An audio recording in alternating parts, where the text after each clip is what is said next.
Good afternoon, everybody. Today we are going to learn our textbook's first poem. The name of our poem is Life. It is written by Brunetti. In this poem, we are going to learn about the positive or pessimistic view about the life. There are two kinds of views. One is optimistic and second is pessimistic. Pessimistic views mean positive views about the life. Means in this poem, poetess is going to tell about the life. She tells that in our life happiness and sadness comes together. If there is happiness, then sadness comes, and if there is sadness, and happiness will come afterwards. The poetess is going to tell about these things, or this is the central idea of our poem, that happiness and sadness goes hand by hand in our life. This poem is divided by 6 stanzas. There are 4 stanzas, 4 lines each. There are 6 stanzas, and these 6 stanzas are divided into the 4 lines equally. The rhyme scheme of the poem is ABCD.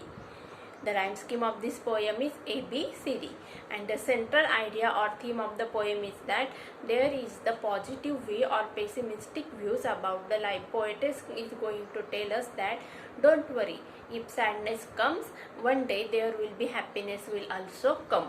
This is the central theme of our poem. So take out your textbook and learn the poem carefully. Life. The name of our poem is title. Students, listen carefully. There is a new question in your workshop or your answer sheet. There is the question of appreciation of the poem.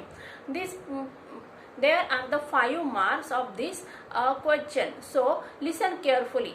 First point is title. The title of the poem is, you have to written in the format the title of the poem. So you have to write the title of this poem is Life. Author. The authoress of this author of this poem is that you have to write the name of the poet or poetess in this format. Okay. So listen carefully. Life. Believe it is life. Believe it's not a dream. So dark as sages say. Oft a little morning rain foretells a pleasant day. In the first stanza, poetess is going to say that life. Believe. Poetess tells us that believe that means life is not a dream. You have to believe that. What you have to believe? That life is not a dream. So dark as sages says. Sages means saint. Wise person says that so dark means there is a darkness in our life. But of means often. Often a little morning rain, but morning rain means happiness. What is poet want to tell us? That in our life there is sadness, but also as the morning rain falls, and so there is the pleasant climate in our surrounding or in our environment. So in the same way there is happiness in our life also. Happiness may also come in our life. Foretells a pleasant day means rain foretells us that the pleasant day means our day will be happy, pleasant and enjoyable. In the first stanza, what is poetess tells us that in our life sadness also, darkness is also there. Life is not a dream. You have to believe that life is not a dream. But life is not also a dark thing, means in our life there is not only unhappiness but also happiness as well. Means happiness and unhappiness, means sadness and enjoyment goes side by side. So in the first stanza, what is poetess going to tell us? That our life is not a dream. Life is not a dark, means there is not unhappiness in the life, but as the morning rain falls and our environment will become the happy, in the same way our life will be happy. In the same way our life will be happy. So learn second stanza equally. Sometimes there are clouds of gloom, but these are transient all. If the shower will make the roses bloom, oh why lament its fall. In the second stanza, poetess is going to tell us that sometimes there are clouds of gloom. in our life. Clouds of gloom means the poet compares the life to the clouds. Means in the same way in our sky there are the clouds. Sometimes the clouds comes and the rain fall. In the same way in our life there are the clouds of gloom. Gloom means sadness. Here I have written gloom means sadness. Sadness means unhappiness in our life. What is poetess going to tell? The poetess is going to tell us that sometimes there are unhappiness or sadness in our life. But these are transient all. But all these things means sadness or gloom are transient. Transient means temporary. Not is not permanent. Means unhappiness will remain not permanent. Okay. In the same way, happiness will also come. If the shower will make the roses bloom, oh why lament its fall?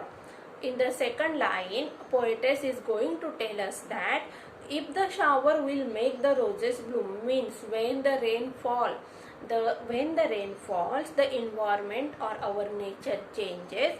There are greenery, flowers blooms on the plants. So why lament its fall? So why we are going to lament on its fall means when the flowers blooms on the plant, someday it will fall from the tree.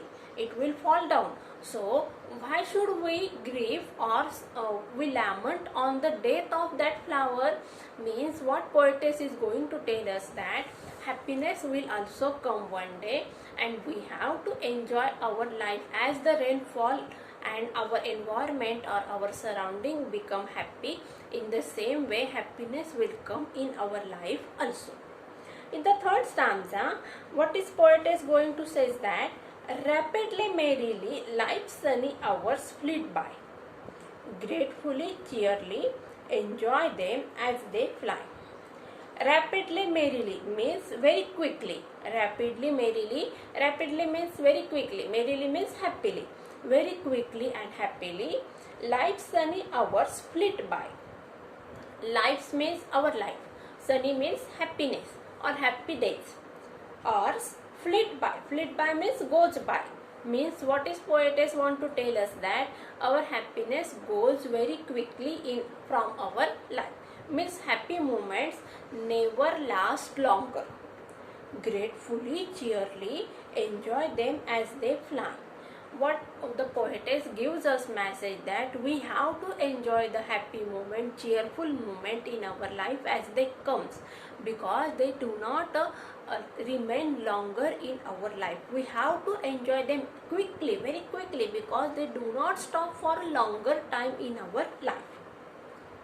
Rapidly, merrily, life's sunny hours flit by. Gratefully, cheerily, enjoy them as they fly.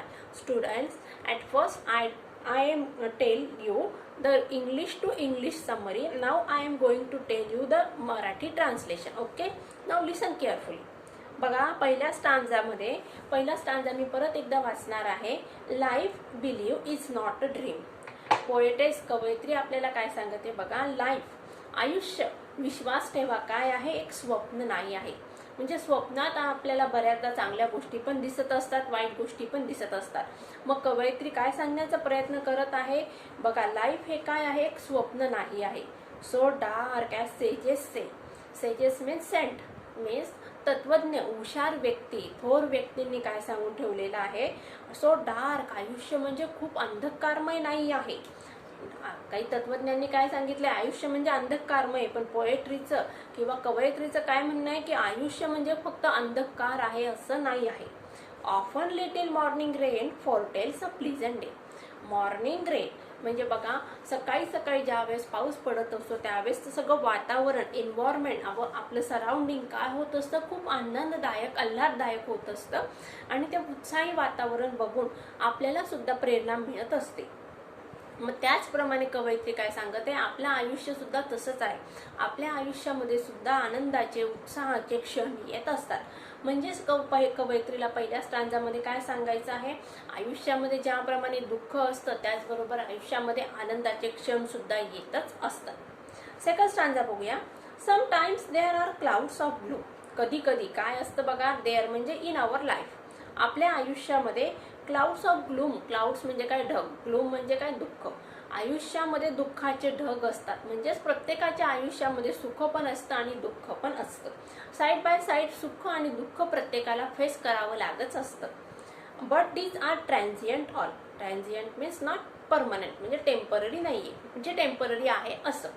मग आता कवयित्रीला काय सांगायचंय बघा, clouds of gloom हे काय आहे, permanent नाही आहेत, म्हणजे दुःख हे आपल्या आयुष्यातून निघून जाणार आहे, ते कायमस्वरूपी टिकणार नाही आहे. If the shower will make the roses Bloom. ज्याप्रमाणे पाऊस पडल्यानंतर झाडांवर, वेलींवर लता किंवा फुलं येत असतात, त्याचप्रमाणे रोजेस म्हणजे काय, गुलाबाचे फुलं उमलत असतात किंवा फुलत असतात. ओ व्हाय लॅमंट इट्स फॉल. मग आपण बघा, एखादं फुल सुटल्यानंतर निरनिराळी फुलं रोज झाडांवर फुलतात. कधी पावसाच्या ऋतूमध्ये किंवा पावसाळ्यामध्ये सगळीकडे हिरवगार असतं, वेगवेगळ्या कळ्या फुलत असतात. मग त्यातली एखादं कळीचं रूपांतर फुलामध्ये होतं आणि ते फुल काही दिवसांनी सुकून जातं, कोमेजून जातं. मग ते कोमेजलेल्या फुलावर आपण दुःख कशासाठी व्यक्त करायचं, कारण का एक दिवस प्रत्येकाला काय करायचं आहे, एक दिवस प्रत्येकाला हे आपलं आयुष्य संपवायचंच आहे. म्हणजेच आपल्याला आयुष्यामध्ये आपल्याला मरण येणार आहे, मग त्याच्यासाठी रडत बसायचं नाही असं कवयित्रीला सांगायचं आहे. तिसरा स्टांजा बघूया. Rapidly merrily life sunny hours fleet by. Rapidly merrily म्हणजे काय, व्हेरी क्विकली, पटकन आपल्या आयुष्यातील आनंदाचे क्षण पटकन निघून जात असतात. ग्रेटफुली, चिअरली. आणि मग आपण काय करायचंय, आनंदाने, ते जे आनंदाचे क्षण असतात ते आयुष्यातील क्षण आपल्याला काय करायचे, एन्जॉय करायचे आहे. म्हणजे आपल्या आयुष्यात येणारा जो आनंद आहे तो आनंद आपल्याला उपभोगायचा आहे, कारण का ते पटकन निघून जाणार आहेत. फ्लाय म्हणजे काय, उडणे. म्हणजेच आनंदाचे क्षण हे काय आहेत, पटकन निघून जाणार आहेत. ते आनंदाचे क्षण आपल्याला एन्जॉय करायचे आहेत. आता बघूया पुढचा स्टांजा. फोर्थ स्टांजा आपल्याला बघायचा आहे. व्हॉट डो death at time steps in and calls our best away. What though sorrow seems to win over hope a heavy sway. चौथ्या स्टांजामध्ये बघा, पोएटेसला काय सांगायचं आहे. What though death at times steps in. Death at times steps in. मी आत्ताच सांगितलं बघा, झाडावरचं फूल फुलल्यानंतर ते काय होणार आहे, एक दिवशी ते कोमेजून झाडावरून खाली गळून पडणार आहे. म्हणजेच प्रत्येकाला या आयुष्यामध्ये एकदा मरणाला फेस करायचं आहे. म्हणजे प्रत्येकाचा मृत्यू कसा आहे, अटळ आहे. प्रत्येकाला मरणाला फेस करायचं. या पृथ्वी तलावावर कुठलाही जीव अमर नाही आहे. मग या स्टांजामध्ये पोएटिसने आपल्याला तेच सांगितलेलं आहे. व्हॉट डो death at time steps in. जर मृत्यूने आपल्या आयुष्यामध्ये पाऊल टाकलेलं असेल तर, and calls our best way, म्हणजेच आपले जे जवळचे नियर अँड डिअर आहे, आपले रिलेटिव्स आहे, आपले किट अँड किन्स आहेत, आपले नातेवाईक आहेत, त्यांचा जर कोणाचा मृत्यू झालेला असेल तर त्यावेळेस आपल्याला रडत बसायचं नाहीये. कारण का, हे चक्र आहे, निसर्गाचं चक्र आहे. सुख आणि दुःख, जन्म आणि मरण. जन्माला येणारा प्रत्येकाला मरायचं आहे, आयुष्यामध्ये सुख येणार आहे, त्याचबरोबर दुःख येणार आहे. म्हणजेच मग आपल्याला या सगळ्यांसाठी काय करायचं, आयुष्यामध्ये प्रिपेअर राहायचं आहे. हा मेसेज किंवा सेंट्रल आयडिया या पोयमची आहे. What though death at times steps in and calls our best away. What though sorrow seems to win over hope a heavy sway. बघा आता काय म्हटलेलं आहे. व्हॉट डो सॉरो सीम्स टू विन. मग दुःख विजय मिळवणार आहे कशावर, आनंदाने. आनंदावर कोणाचा विजय होणार आहे, दुःखाचा विजय होणार आहे. कारण बघा, घरामध्ये कोणाचा मृत्यू झालेला असेल तर ते आपल्यासाठी कसं असणार आहे, दुःखद असणार आहे. त्यावेळेस आपण आनंदाने एन्जॉय करणार आहे का, तर नाही. ती दुःखद वेळ असणार आहे, तो प्रसंग फार वाईट असणार आहे, आपल्याला यातना देणारा प्रसंग असणार आहे. मग पोएटेस काय सांगते बघा या ठिकाणी. व्हॉट डो सॉरो सीम्स टू विन. मग यावेळेस विजय कोणाचा होणार आहे, दुःखाचा आनंदावर विजय होणार आहे. Over hope a heavy sway. मग आता आपल्याला काय करायचंय बघा, over hope a heavy sway. आपण होपफुल राहायचंय. कशासाठी होपफुल राहायचंय, होपफुल म्हणजे काय, आशादायी राहायचं आहे की हे दुःखाचे क्षण पटकन निघून जाणार आहे आणि आपल्या आयुष्यामध्ये परत आनंद येणार आहे. म्हणजेच पोएटेस आपल्याला काय सांगत आहे, we have to be hopeful in our life because every human being have to face the death. no one on the earth is immortal. Everybody have to face the death, so we never have to cry over the death of our near and dear, near and kith and kin, near and dear. We have to face each person's death in our life. We do not have to cry. It is natural. It is natural. The death makes the gloom in our life. It is natural, but we have to control. But after some days, we have to be hopeful in our life that happiness will come in our life. Next stanza. Yet hope again elastic springs, unconquered though she fell, still beyond are her golden wings, still strong to bear us well. Yet hope म्हणजे काय, be hopeful. काय hopeful राहायचं आपल्याला, again elastic springs, आपल्याला परत hopeful राहायचं आहे. बियॉन्डचा अर्थ दिलाय बघा या ठिकाणी, बियॉन्डचा अर्थ दिला that which can rise upwards. Yet hope again elastic springs म्हणजेच आपल्याला होपफुल राहायचं आहे की आयुष्यामध्ये ज्याप्रमाणे निसर्गामध्ये स्प्रिंग म्हणजे वसंत ऋतू येत असतो, सगळं वातावरण उल्हासित आनंददायी करून टाकत असतो, त्याप्रमाणे आपल्या आयुष्यामध्ये पण काय येणार आहे, आनंद येणार आहे, हॅपीनेस येणार आहे. यासाठी आपल्याला काय राहायचं आहे, आशावादी राहायचं आहे. अनकन्क्युअर्ड दो शी फेल. अनकन्क्युअर्ड म्हणजे काय, ज्याच्यावर कोणीही विजय मिळवलेला नाही आहे, असा जो पराभूत झालेली नाही अशी व्यक्ती. अनकन्क्युअर्ड दो शी फेल म्हणजे जरी ती खाली पडली तरी ती कशी आहे, विजयीच आहे, पराभूत झालेली नाही आहे. म्हणजेच निसर्गामध्ये वेगवेगळे चेंजेस होत असतात, तरी निसर्ग काय होत असतो, पराभूत होत असतो का नाही. बघा उन्हाळ्यामध्ये संपूर्ण वातावरण बदलत असतं, कुठल्याही प्रकारचं हिरवंगार दृश्य आपल्याला आजूबाजूला दिसत नसतं, परंतु चातक सुद्धा पावसाची वाट बघत असतो. सगळा निसर्ग, पशु पक्षी प्राणी आणि मानव सुद्धा पावसाची वाट बघत असतो. म्हणजेच काय, प्रत्येकजण काय होपफुल आहे की हे वातावरण बदलणार आणि आनंददायी आल्हाददायक वातावरण निर्माण होणार आहे. त्याचप्रमाणे मग आपल्याला काय राहायचं आहे, आयुष्यामध्ये होपफुल राहायचं आहे की आपल्या आयुष्यामध्ये pleasant days will come one day. Still buoyant are her golden wings, still strong to bear us well. बघा unconquered though she fail, still buoyant are her golden wings. Buoyant म्हणजे काय, rise upwards her golden wings. या ठिकाणी कवीने काय केलेलं आहे, होपला compare केलेलं आहे. काय सांगते बघा कवी, एक दिवशी होप म्हणजे आशा, आपल्या मनातील आशा पल्लवित होणार आहेत आणि आर हर गोल्डन विंग्स, कवीने कल्पना केलेली की आशा म्हणजे आपल्या मनातील इच्छा आकांक्षा यांना पंख फुटणार आहेत आणि ते पंख कसे आहेत, गोल्डन आहेत. म्हणजेच आपले स्वप्न कसे असणार आहेत, मोठमोठे स्वप्न असणार आहेत आणि ते स्वप्न पूर्ण करण्यासाठी आपल्याला काय करायचं आहे, होपफुल राहायचं आहे. Steel strong to bear us वेल. आणि आपल्याला काय राहायचंय, स्ट्रॉंग म्हणजे काय, शरीराने स्ट्रॉंग नाही तर आपल्याला मनाने मजबूत राहायचं आहे. कुठलाही प्रसंग आलं तरी आपल्याला काय करायचंय, कोलमडून जायचं नाही. प्रत्येक प्रसंगाला आपल्याला काय करायचंय, सामोरे जायचं आहे.